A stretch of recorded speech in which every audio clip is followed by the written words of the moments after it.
Okay. You're live. Yeah, I'll call to order the meeting of Stokes Reynolds Memorial Hospital Board of Trustees meeting for June 13th, 2022, 4:30 p.m. First thing we'll do is the invocation and the pledge. Sonia, would you like to do the invocation? I sure will.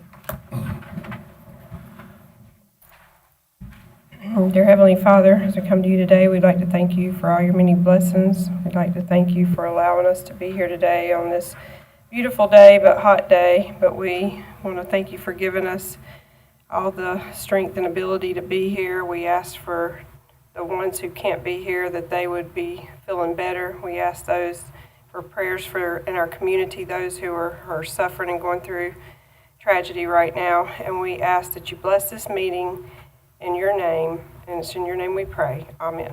Now the Pledge of Allegiance.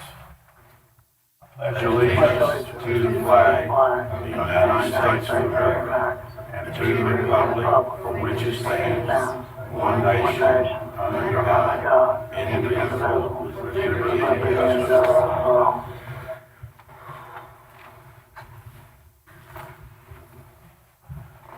Okay, the next item on our agenda is approval of the agenda. Could I get a motion for that?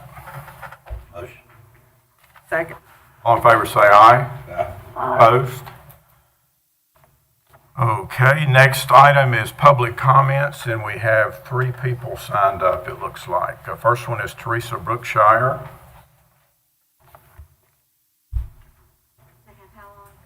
They have 3 minutes, 4 minutes. I think we changed it to in our 4. meeting. It's the same for both boards, yeah. So just state your name and address and. Teresa Brookshire, 1165 Phillips Road, Sandy Ridge. And I wanted to discuss the hospital and the lease. That's what the meeting is tonight.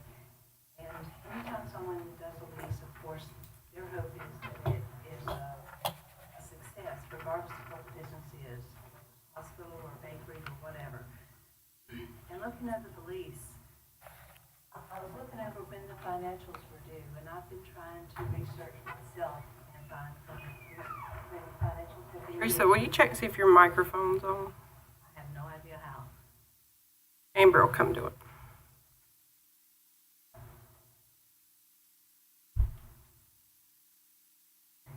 Okay, is that better? Okay. With any time someone leases something, the hope is that it is a success. And in our case, with it being the hospital, that's especially true because it is the community hospital, and I think everybody would agree that they want it to be a success.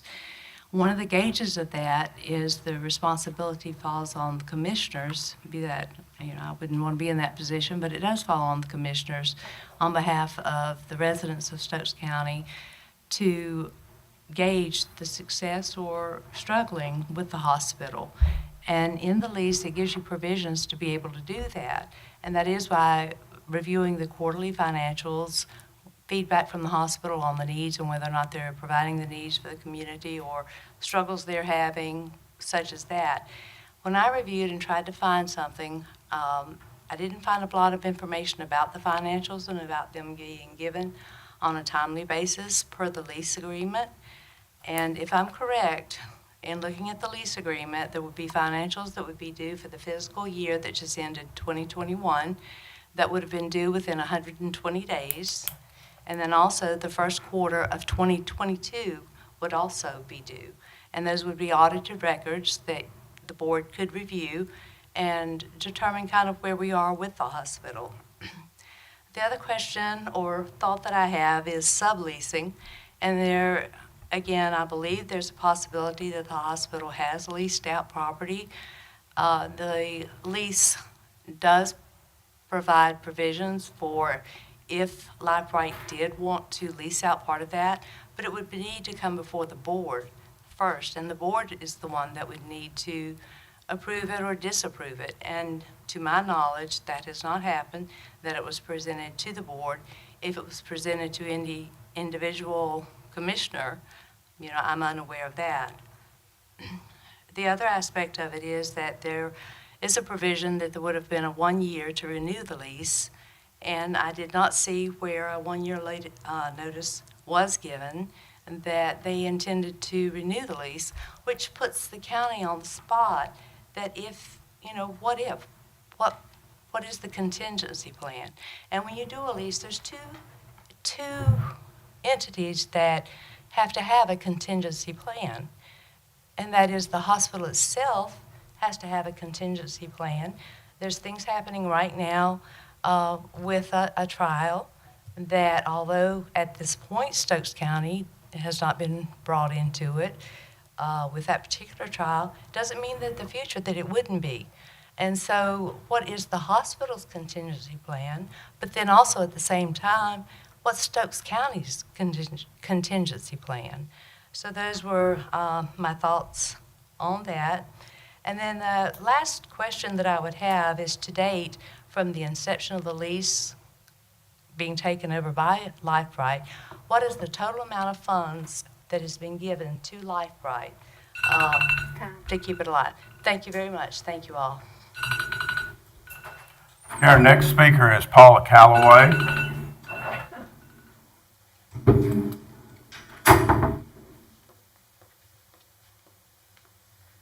My name is Paula Calloway. My address is 108 Antique Drive, King, North Carolina.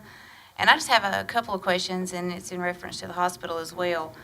So, we all know kind of the history of how things have happened, but what I don't understand, and I'm not sure, maybe some of you guys can answer this question, I know probably not today, but maybe later on, is why exactly did the hospital administration not want to hear other options like Braden Health, especially when there was such severe charges being alleged against their current owner? And I know that, a lot of it is, well, they're just charges. Well, they are. He was indicted, and this trial is ongoing right now. There's a high possibility he'll be found guilty. And these aren't small charges. This involves millions of dollars, and some of those millions of dollars were right here in our county. If you go back and look at what Blue Cross and Blue Shield has had to say, it's like a 22,000 or 25,000% increase in what they were billing with these labs. I just don't understand really how the administrative wouldn't even know that that was going on. They would have to have some kind of knowledge, especially when it's that much money involved. And then my question to the board is, are there going to be any investigations into that? Common sense would kind of tell you that you'd probably need to look into that just a little bit.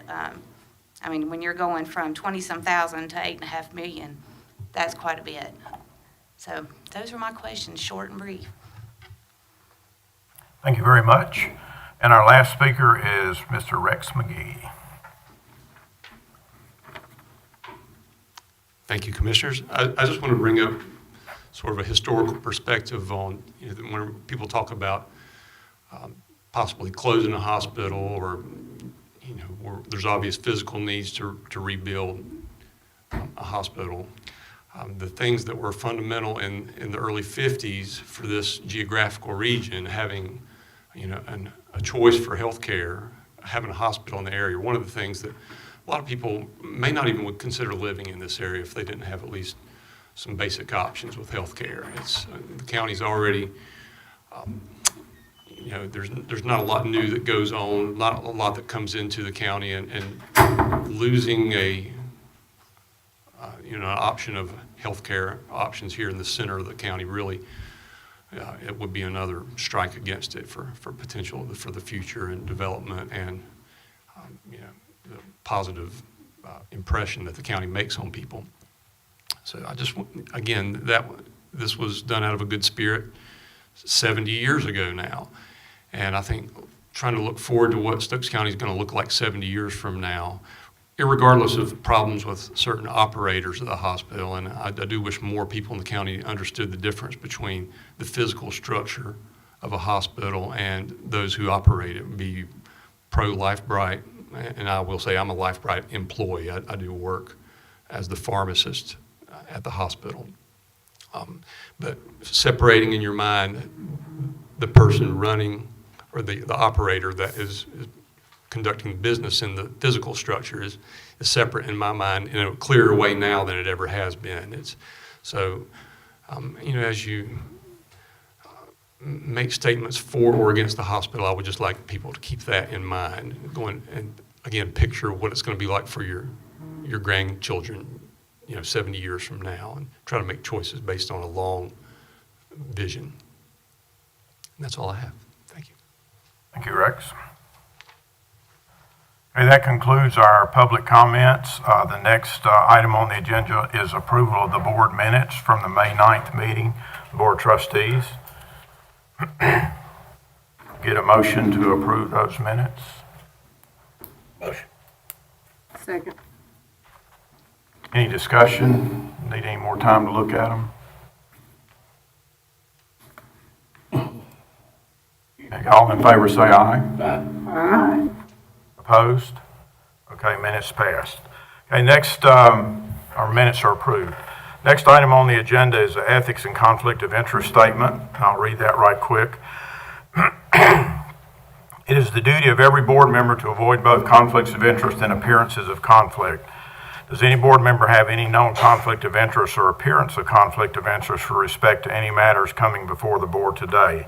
If so, please identify the conflict or appearance of conflict and refrain from any undue participation in the particular matter involved. Any conflicts from anybody? No. Okay. Next item on the agenda is the hospital operations update, and I'll start with that. You have a piece of paper handed out that's got that on the front of it, hospital operations update. Got three items I'd like to discuss to start with this section or with this topic. The first one, if you'll flip the page, you'll see a table of contents. I'll read it out loud for those who don't have it. It's hospital history, bylaws and amendments, lease and amendments, current hospital operations, and North Carolina General Statutes, Chapter 131E, Healthcare Facilities and Services. What this is, our committee decided to put together a reference document for the Board of Commissioners and Board of Trustees, and for also for the Operations Committee as well. Given all the discussion and questions that go on around the hospital these days, we thought it'd be useful to have a reference document that people could look at. And what we put together here are the 5 pieces of content for that we think would be the most useful. If you just want to check bylaws, check amendments, check the lease provisions and so forth. It might prevent some people having to ask questions about things. So the reason this is in here, the table of contents today, is for the board to take with you and see if, make a determination if you think this is the right information that would make a good reference document for hospital topics of discussion that are going on these days. And if you have any especially additions of areas you'd like to have, please notify Christy or Pam or me. And what we will do is attempt to have a full manual of this information plus anything that may be added to it to hand out at the next commissioner meeting, not Board of Trustees, but commissioner meeting. Since the commissioners have to approve everything as the Board of Commissioners as well as the Board of Trustees. So we're somewhat interchangeable from that aspect. So we should be able to have this ready to hand out to everybody with any changes at the next meeting for your approval. So if you want to add anything, maybe decide fairly soon if possible, so they'll have time to gather that information, get the copies, and have that manual ready for everybody. Okay, the next topic I want to discuss is part of the hospital operations update is the hospital contingency plan. This is the contingency plan similar to what you've seen before. It's got a couple of minor changes to it with the draft that we've been working with. Those changes are highlighted in yellow. One of them is the fact that I was confused and made a misstatement about the options on the lease. I told you we were in the last option. We're actually in the next to the last option to the lease with LifeBright. However, as everybody knows, the lease has the provision where 1 year from the end of the lease, either party can notify the other one if they don't plan to continue with the lease. So there's wording put in there, highlighted in yellow for your review there, to make those adjustments. And then on the next page, a section's been added to make the contingency a little more complete. And what its title is Actions Items Required to Complete a Change of Ownership for Step 2 or 3. And you can read through those. Those are self-explanatory, I think. And then the last thing that's been added, I think this came from the Medicare folks from CMS, are tips to facilitate the change of ownership process with the acronym CHOW, Change of Ownership. So what that is just additional information to make the contingency plan a little more complete and a little more easy to understand. So it also asks that you take that contingency plan and we'll put it on the agenda for the next commissioner meeting 2 weeks from now, and consider this the final version unless any of our board members have additional changes they would like to make to it. And then the last item I have under hospital operations is bylaws. I think we discussed those briefly at the last meeting. About adjusting the bylaws where we could go back under the scenario where the county would operate the hospital versus doing a lease.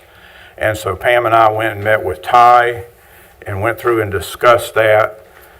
And I think, Ty, I'll get you to help me explain this, but we basically agreed a good way to do this would be to create a Fifth Amendment to the bylaws. And that Fifth Amendment would not be incorporated into the bylaws, but would be there to incorporate on short notice if we needed to do so. So could you explain that a little better than I did? That'd be good. Well, I think it would be confusing if you went ahead and adopted the amendment, incorporated that into the existing bylaw, because they wouldn't be applicable. If we go ahead and prepare a proposed amendment, which will have everything in it, in the event that Stokes Reynolds needed to resume operation of the hospital, then an emergency meeting can be called if necessary and adopt this amendment, which will put them in effect immediately. You wouldn't have to meet to determine exactly what provisions you would need to put in. That's the reason behind it. I think it's best to do it that way, be less confusing. So did you say we did need to meet or did not need to meet again to do that? Or You would need to meet to actually adopt. adopt it at the next? To adopt. If Stokes Reynolds needed at some point in the future to resume operating the hospital. Oh, we need to meet to adopt the Fifth Amendment. meet- Oh, okay. Yeah. Okay, good. Yeah. So are you guys good with that approach, or do you have any questions about it? Where's the Fifth Amendment at? Did you provide it? No, we didn't provide it. It's still, he's still working on it, I think, right? Still a work in process. So you can provide it at the next meeting? Oh, yeah, definitely. Definitely. Okay. And if I might, that's why we came up with the table of contents, because as we were meeting, the complexity of the hospital operations, we're referring back to the history, to the bylaws, prior amendments to the lease and how the lease is worded, and having to reference those documents as well as the North Carolina statutes. It just seemed like if we didn't have them together, we would be pulling from different places. So having those readily available would help everybody. Okay, does anybody have any questions on that? Okay, the other thing we wanted to cover under the operations update are during our public hearing for the budget, Ms. Brookshire was also here for that meeting and had some questions. She had one for me that was non-related to the hospital, and I've answered that one on my blog. You can look it up at rickmorriscommissioner.com. And I gave you a comprehensive answer to that question. So, but the two that were related to the hospital, Pam is going to give you a quick answer to those two. So you're going to do that now, Pam? Sure. I think they were about the same questions you asked today. I mean, I think they were similar, about the same, so.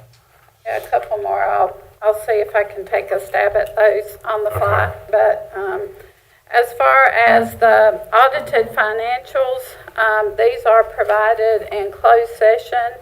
So if you were trying to find those, the commissioners certainly know that they've been provided in closed session. I went back just a year just to try to clarify. July of 2021, we were working with other pressing business regarding the lease renewal. So the next opportunity was on September 7th when we came back together as a board. Financials and statistics were presented on September 7th. Then to try to get back on the normal reporting period, we went ahead and provided financials and statistics on October 7th. During that meeting, there was discussion about the reading of the financials in our normal format that they're presented. And we talked about getting feedback from the board if they would prefer to see it in a different format. In the absence of getting further direction, we've just continued with our normal formats that we prepare our financials. I will be presenting today so we can discuss in closed session with the board today if they would like to see that as a different format. In January of 2022, the county was in a COVID positivity rate that was high. The nursing home was in outbreak status. We had sick employees and sick residents, so I had asked that the reporting be deferred until the next meeting. The next meeting was March 14th, 2022. Financials were prepared to present at that meeting, but because of other business that we were attending to, I made the board aware that I had them prepared and would be willing to stay and present them, or we could present them at the next meeting in April, since we do have a standing Board of Trustees meeting prior to the evening meeting every month if needed. So the board did approve at that time for us to get those financials presented at that time. But after the meeting, we were informed of a commissioner scheduling conflict, that they had another engagement prior to that meeting, and it was requested that we bring the financials back in May.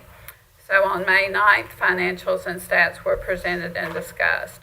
So be glad to discuss this further with the Board of Trustees and commissioners, as they are the same board, if there are any other concerns that they are not getting what they want.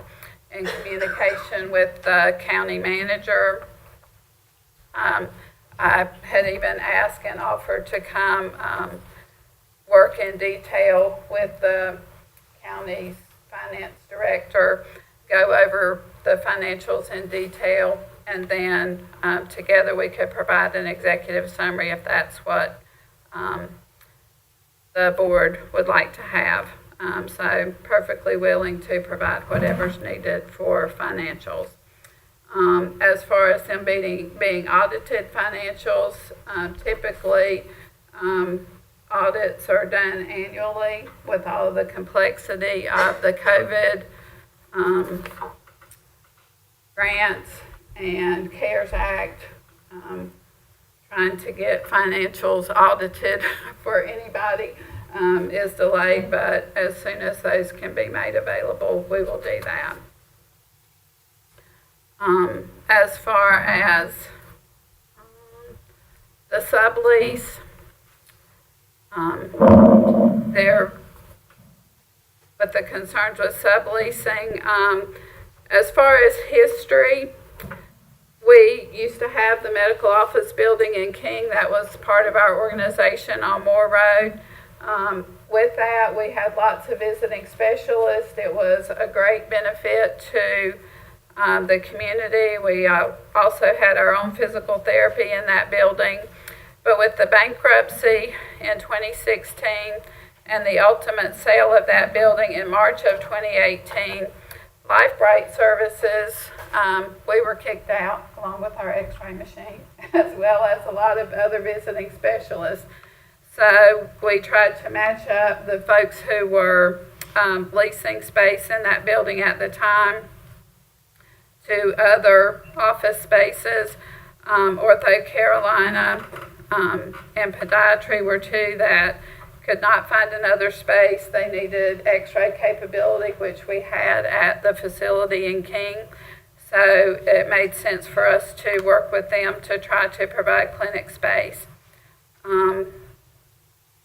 After it was decided that emergency services were not going to be resumed in that space, we wanted to be good partners with the community. There were meetings with the commissioners and the Board of Trustees at that point. We were even looking at Life Bright adding a medical office building, a modular building on the back of the property that could be built somewhere else and brought in. And we're not able to fulfill those plans as we were trying to do. So Ortho Carolina is currently leasing space there. With any agreements that we make with visiting specialists, there are star clauses. The attorneys are involved for both parties. They don't want to get in trouble. We don't want to get in trouble with the regulations that we have to do with that. So there have been communications about what we were doing, what we were trying to continue to provide in the community. So we feel like we have been above board with that. That's a small building in comparison to our hospital, but after you look at the electric, gas, and water for that building, the amount of lease funds that are received are just a drop in the bucket for what we are continuing to provide in that building. The intent of that lease language, when discussions were completed way back when the lease was being drafted, were more along the lines of having someone come in, for example, if we lease the nursing home to another entity, or if we lease the whole surgery center to another entity and they took over everything in that building. But again, the intent and what we have tried to do working with the orthopedics is to have orthopedics available in our community for our patients. Another item that had come up in the last week was whether our kitchen was open and we were preparing meals for our patients, residents, and staff. We are. That is something we take very seriously. We're going to feed our residents. We're going to make sure they have snacks. If you were on the hall at any mealtime, we are not only providing the meals, but if they say, I don't like what you brought, I want a tomato sandwich or a banana sandwich or chicken noodle soup or tomato soup, then that's what they're going to get. It may take us a few minutes to get it up from the kitchen, but we take that very seriously. There were some references about food being brought in. This is something we addressed at some of the town hall meetings.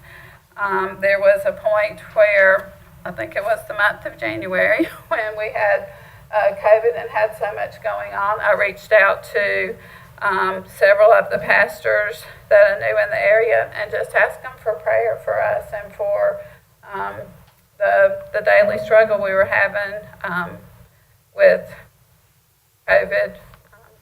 So in addition to responding with prayer, they said they wanted to bring food. So They brought meals that are provided on the front lawn, typically that staff can have.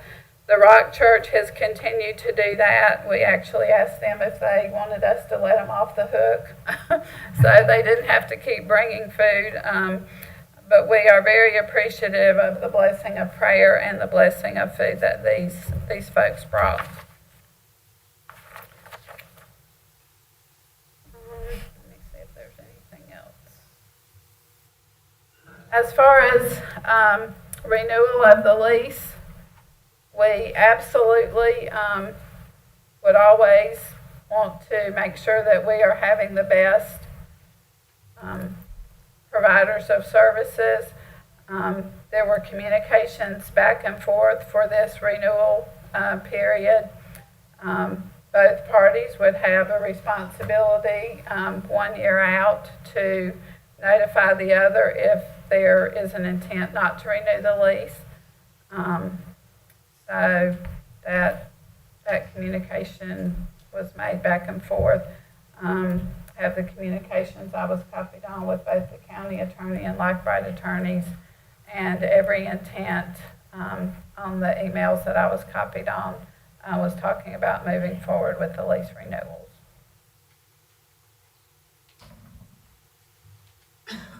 As far as total funds, that would be something that could be prepared, but I don't have those numbers off the top of my head. As far as the outreach lab and what business was brought through our hospital, we did renovate the hospital to be able to accommodate a large number of lab specimens to be brought in. An analyzer was brought in. We worked with the State Division of Facility Services to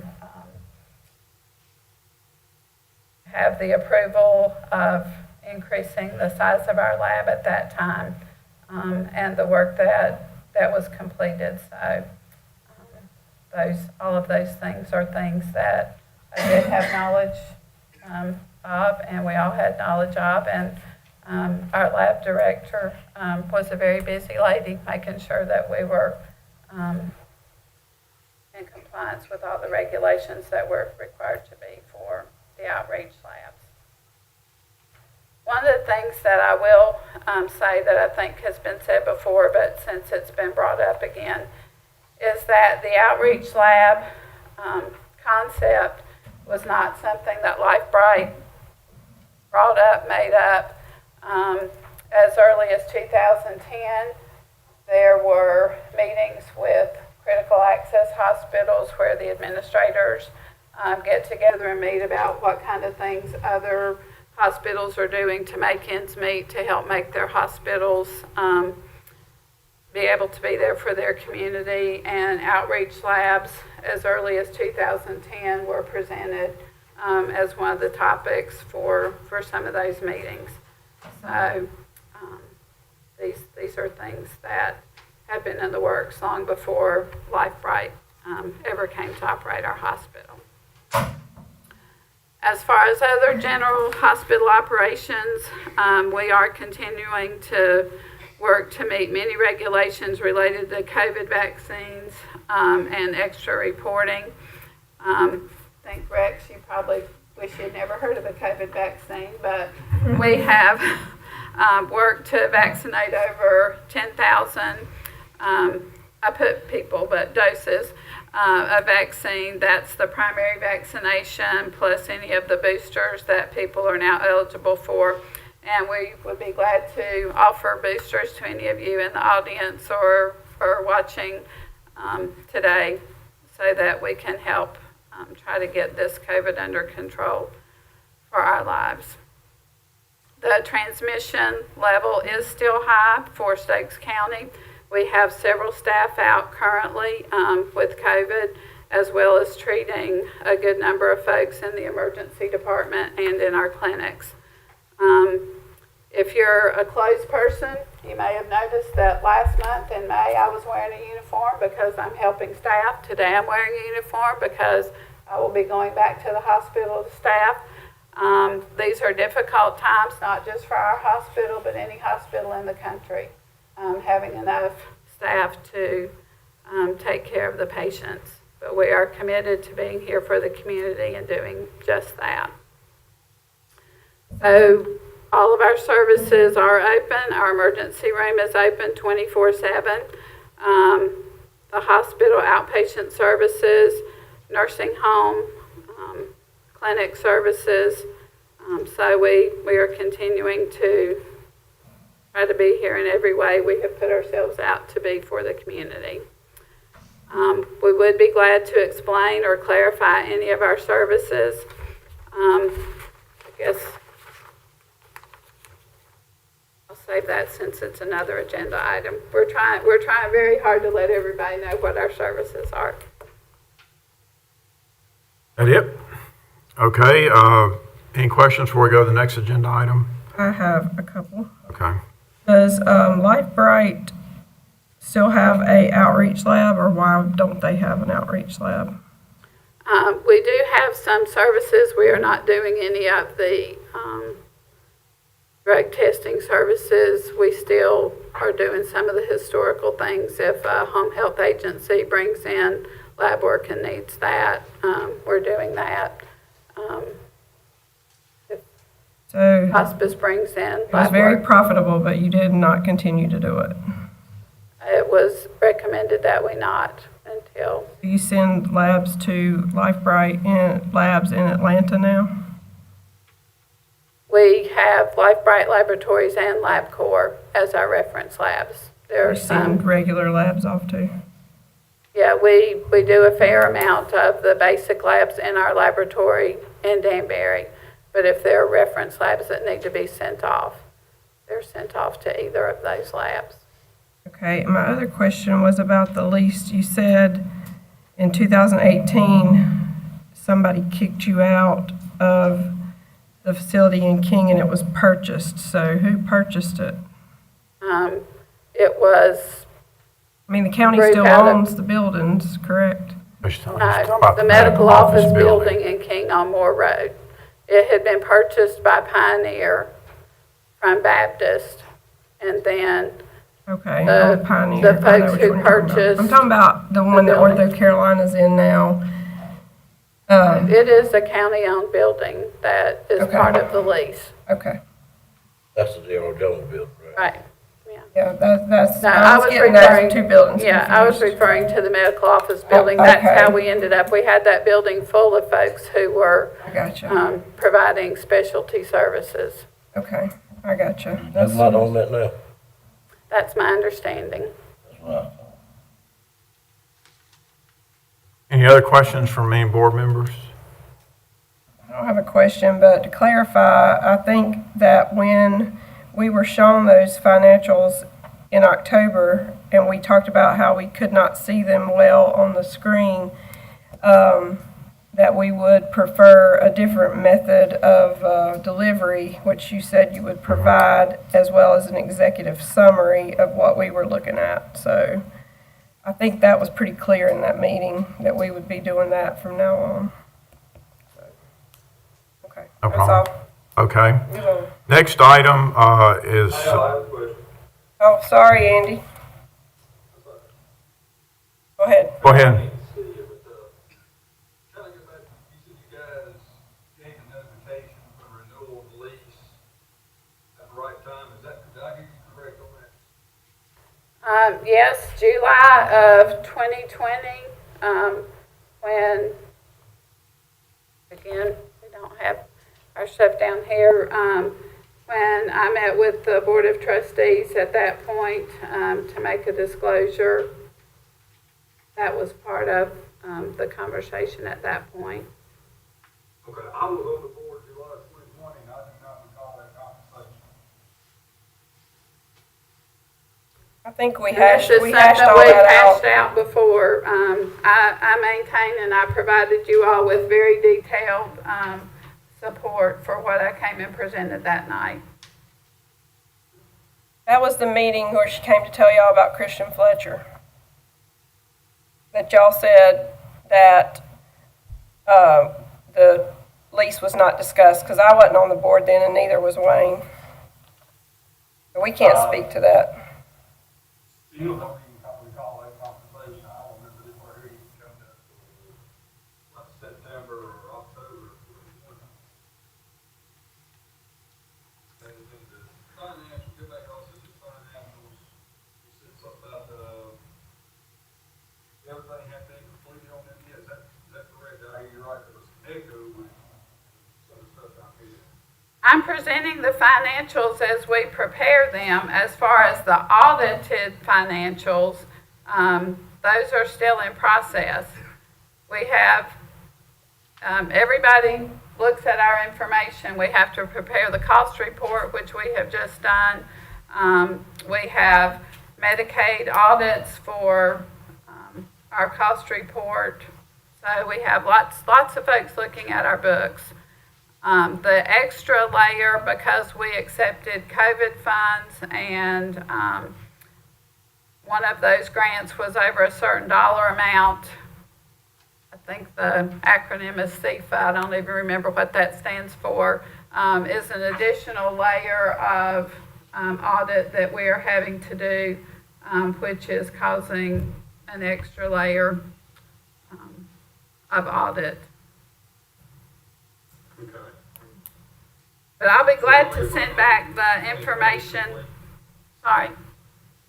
All the ones in 2020 is complete, and early 21 of those complete. I can bring that back to you. I don't have that in front of me.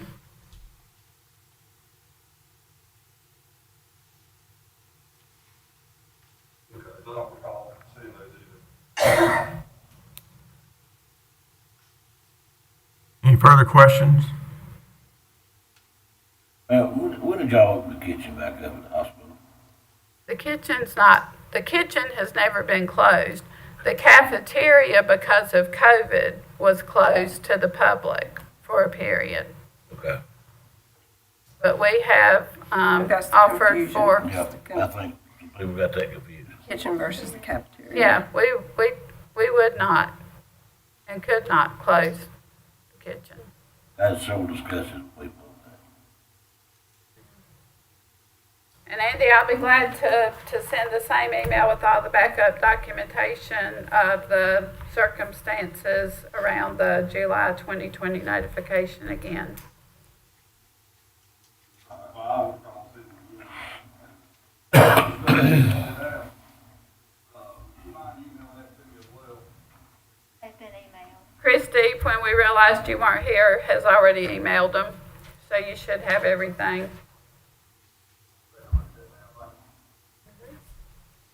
What time did you email them? Right at the start of the meeting. Say right before the meeting. At the start of the meeting. Has it started? The meeting was started. That's still ain't time to do it. I'll let you know about that this evening. Okay, I'll double check. It may be where I'm at, but I sent them and I can try again later. All right, thank you, Chris. It looks like it may be around 4:45 maybe. To you and to Mr. Mendenhall also. I'll check my spam and make sure they get it. Okay, we'll try to speed up now on the next few items and do a little shorter explanation so we can get finished in time for the commissioner meeting at 6 o'clock. The next thing is town hall meeting recap. I think as most folks are aware, we did 2 additional town halls at the request of the board of trustees. Those comments have been incorporated into the report, and the report is basically final to include all 8 town hall meetings. The comments were in general very much for the last 2 meetings like they were the first 6. So that report is available and ready for use by anybody that needs it, particularly for a feasibility study to support that. Don't need to say anything else about that. No, it'll just look different. We landscaped it so the last 2 locations could be added for Pinnacle and Germantown, and the same format was followed if those topics that had been discussed at other town halls were discussed at those, then X's were placed under those. So you guys gonna email that to everybody now, or what? Or- It's in the packet, okay, I missed that. Okay, next topic is Facebook update / marketing, PR.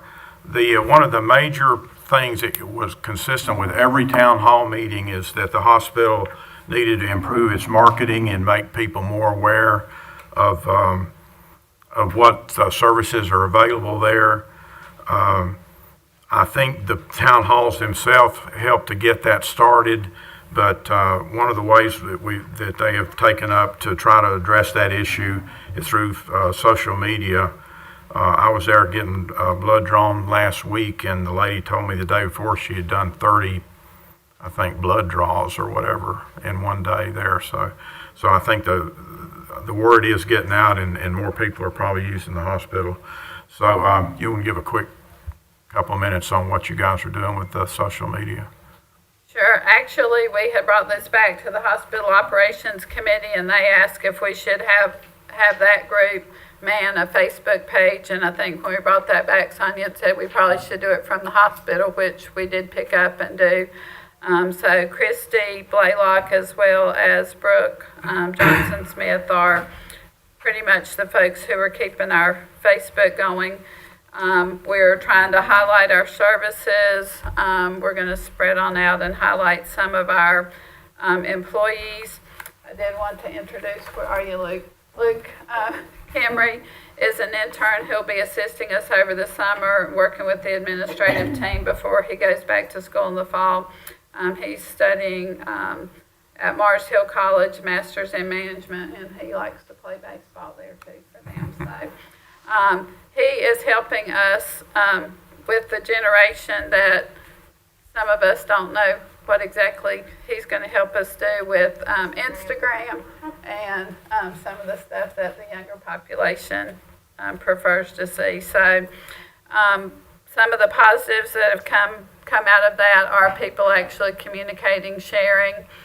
Some folks who are confused about services will get together and meet and give them an individual response, or realize that based on their question, it would be good for everybody to have the response. So that's been a very positive, and we'll continue to do that. Brooke or Christy want to say anything else about that? Okay. All right, thanks, Pam. The next thing is our third-party feasibility study update. This is the first step that needs to be taken in order to, first of all, make sure we don't lose the $10 million that the state's given us, but to really determine whether or not it makes sense to build a new hospital in Danbury to replace the current critical access hospital. At the last Board of Trustees meeting, it was discussed that we've got one proposal, but it was discussed that we probably needed to do more research on pricing to make sure we're getting a fair price. And so we're doing a little additional fact-finding. Pam and I have come to the same conclusion the board did at the last meeting, that really the only pure way to do that, especially with the dollar amounts and so forth that will probably be involved, will be to issue an RFP to qualified vendors who can do a feasibility study. So that's our recommendation, that we do that as soon as possible. That will also demonstrate to the folks that gave us the money from the state that we are moving forward and taking action to figure out how we should proceed in the future. So with that, we need to get an RFP out. I'll be glad to assist with that since I've got a lot of experience doing those kind of things, to Glenda or whoever, if they would like for, if Shannon would like for me to do that. Or they can do it however they want to do that. But I'll definitely donate time to help get an RFP together, and I think it can be done very quickly if we go about that, if the Board of Trustees is good with that. I think they probably are, since they're the ones that recommended we get some other quotes. Comments or questions from the board on that? You want us to go ahead and pursue that?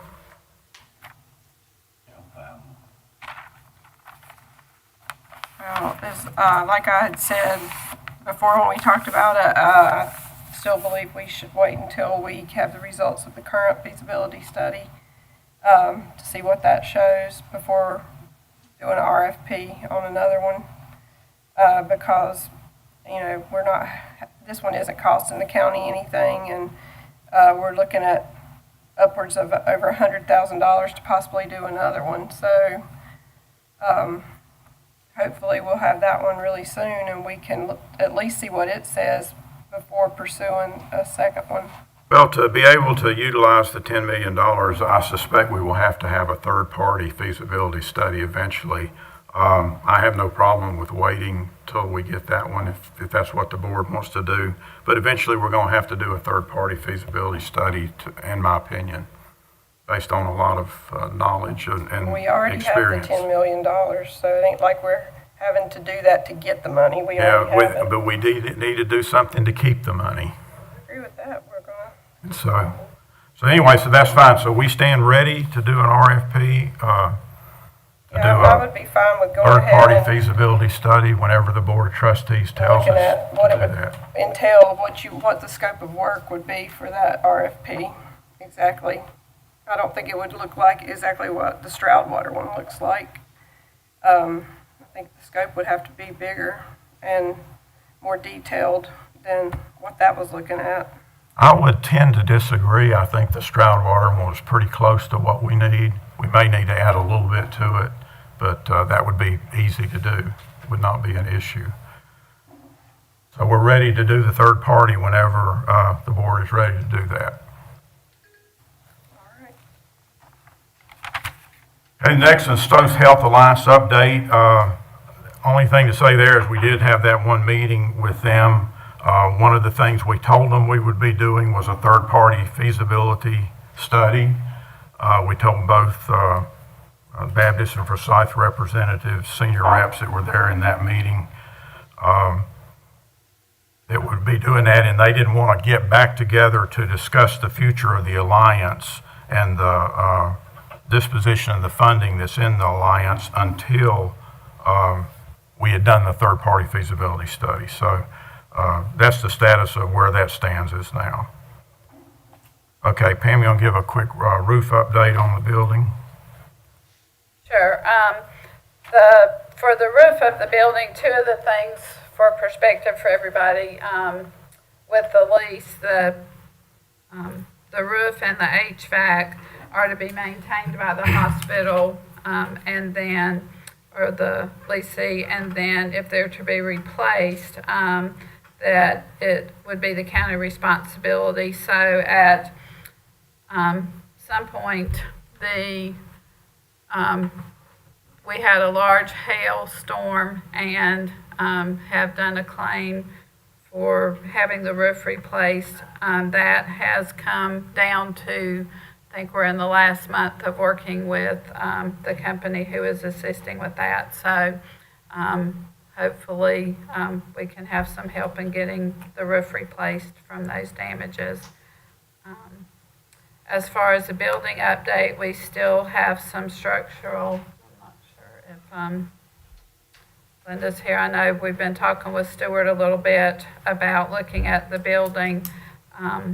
There are some foundation issues in the oldest part of the building that there had been plans to replace and update, and then as those got put off, they've actually gotten worse. So I think we're going to have to get a new quote now. But the building, as that study was presented to you all, is causing us daily issues to be able to continue services in the best way possible. So hopefully we will have by the end of July an answer about the roof. Is that where they will pay the whole cost of the roof? Is that what it's looking like maybe? And the county not have to pay anything? Right. Okay, great. Okay, next item is Pine Hall X-ray update. The delay we've had with this is pretty much if you're building anything, having enough supplies. So we have ordered, as far as the control supplies, the computer supplies to interface so that those images could be read. The supplies to build the control booth, the lead-lined control booth that needs to be done, have been delayed, so we hope by mid-July to have an answer on that. Unless you ladies in the room have some hot off the press news today. Okay. Okay, the next topic is open discussion. Do any of the board members have any topics for open discussion? Because we do have a closed session today, so if you have anything you want to discuss before we go into closed session.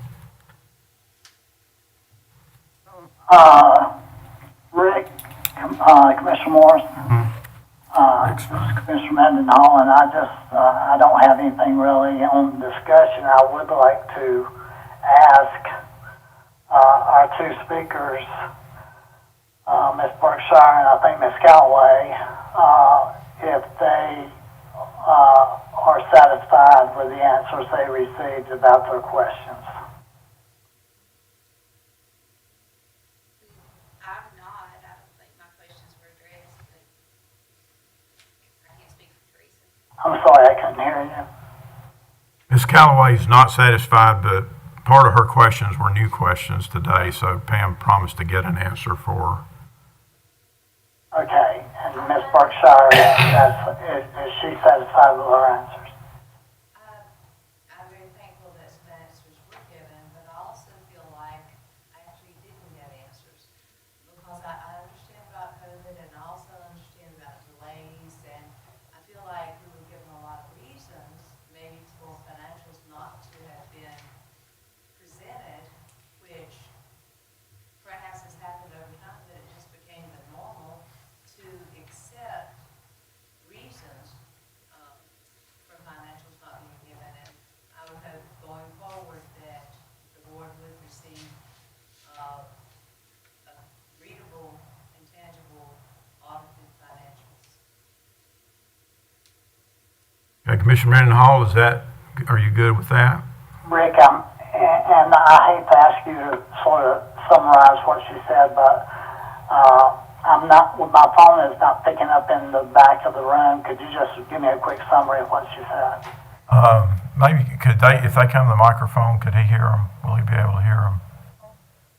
And out of respect for us being able to present financials today, I'll be glad to get more information, but I will say to you, we should have reported 4 times in the last year. I have reported 4 times in the last year. And I think COVID and an outbreak in our nursing home was certainly a reasonable reason for us to delay. Nothing, there's no bad guy here. I'm not trying to keep any financials away from anybody. And if the commissioners want to address that with me, they can address it. Now we're in closed session. But you all know I have reported these financials. I think statistics and financials are two different things, but They've both been reported each time.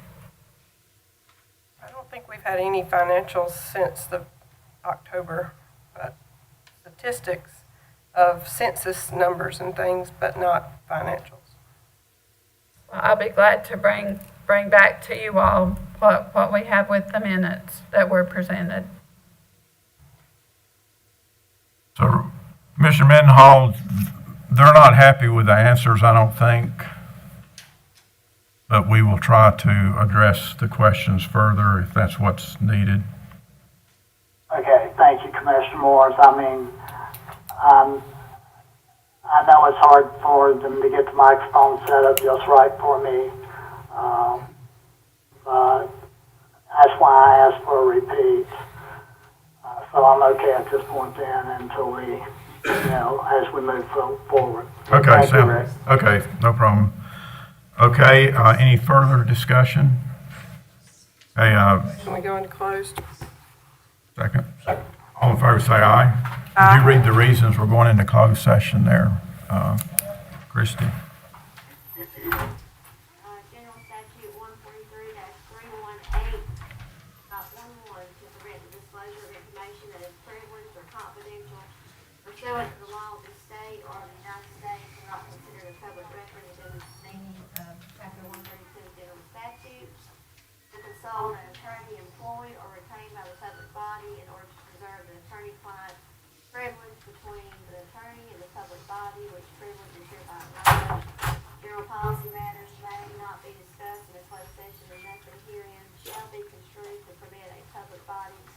close a meeting that otherwise would be open merely because the attorney employed or retained by the public body or the public body may consider and give instructions to an attorney concerning the handling or settlement of a claim, judicial action, mediation, arbitration, or administrative procedure. The public body has approved or considered a settlement other than a malpractice settlement by or on behalf of a hospital in closed session. Terms of that settlement shall be reported to the public body and entered into its minutes as soon as possible within a reasonable time after the settlement is completed.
Okay, we back open? Are we in open now?